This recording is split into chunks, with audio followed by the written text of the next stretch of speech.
What is up, guys? My mic actually just died on me, so hopefully the audio is not too bad. But it's 8 a.m. and we're about to head to the gym. I got a little more sleep than I wanted to. I don't want to spoil myself because there's no way I can get this much sleep every night. Ended up getting like 10 hours, but we'll take it when we can. So today is push day. We're going to head to the gym and get this thing started. Let's go. Stopped at the gas station real quick and got my Alani Orange Kiss, 200 milligrams of caffeine. I ran out of caffeine pills, so gotta do what you gotta do. All right, here we go. It is push day. So we started off with some cable presses. So before this, I did my rotator cuff warm up. I've been doing that before every push day, every chest day, and it's really made a big difference in my shoulder. And we'll talk about that a little bit more later. But this one, just cable stacks close together, and it's really good for your shoulder because it's more of a narrow grip kind of press. Anytime your hands come out sideways, or how can I say this? I don't know what that grip's called, but when you keep them beside you like that, it recruits your shoulder less, but it does hit your triceps a little bit harder, so you have to factor that in. I ended up doing 3 sets there. And then hopefully the camera angle was good on this one because it kind of messed up when it was tracking me. But the supine press, so my shoulder was feeling a little bit better. I usually grab it towards the bottom there, but I use the other grip like that where my hands are straight up. That kind of hits your shoulder a little harder. So you just got to be careful if you have any kind of shoulder issues. I usually do it the other way, but it's a good sign. I didn't do all my sets like this, but my shoulder was feeling a lot better. So that's a positive sign. Hopefully a few months down the road, I'll be able to get back to some incline pressing. So I ended up doing 3 sets there as well, and the chest work was complete with 6 sets. So it was time to hit triceps. Now I only do 3 sets of triceps because I really feel like my triceps are ahead of the game. But after I warmed up, I went decently heavy, nice squeeze at the bottom, full stretch at the top. And by the end of 3 sets of 12, my triceps were burning pretty good, so I was happy with that work. It could have something to do with the entire pizza I ate yesterday. And then to finish off, shoulders. I have shoulder issues. I think my shoulders are actually in pretty good shape.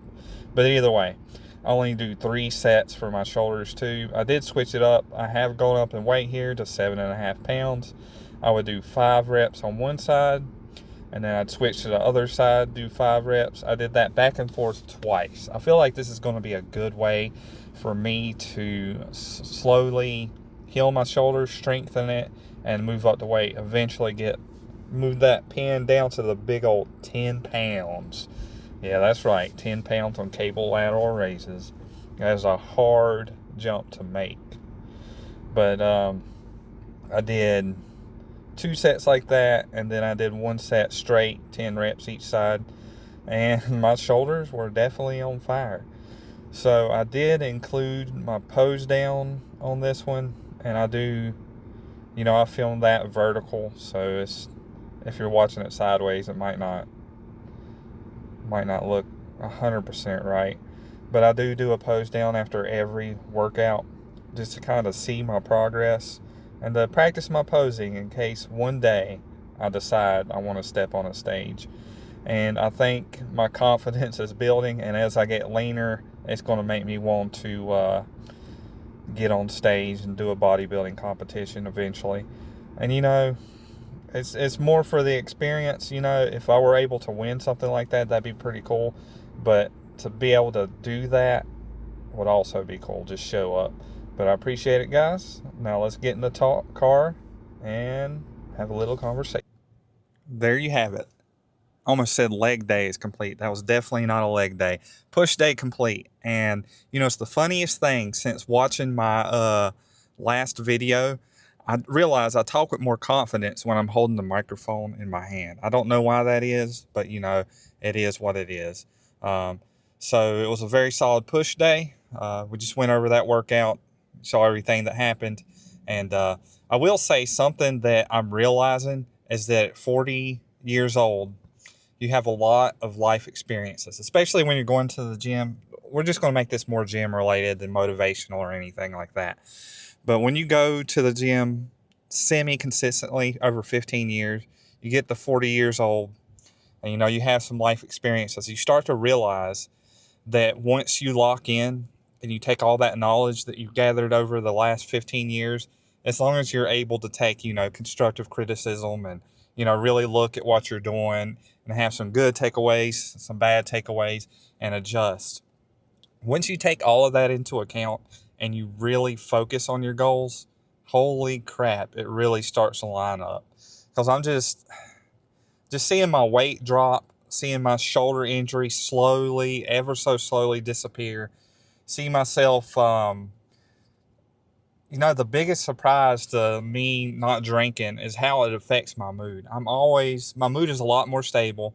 I'm not saying I don't get mad or I get in a bad mood or anything, but more often than not, I am in a good mood now. And it's just amazing. Like, guys, if you're even one or two, just stop. Like, there's no reason to drink. Maybe in your early 20s, whatever, but don't let it get so out of control that it becomes just a part of your life and just something you have to do. Like, I can't say enough about how much different I feel. And it's only been about 8 or 9 days. Like, how am I going to feel after 30 days, after 60 days, after 90 days, after a whole year of not drinking alcohol? I'm pretty excited to see how that's going to go. But as always, I appreciate you guys joining me. Don't let that dreamer die. Keep the grind alive. Never give up on yourself. And don't let those hard days win. I will see you guys on the next one. Let's go.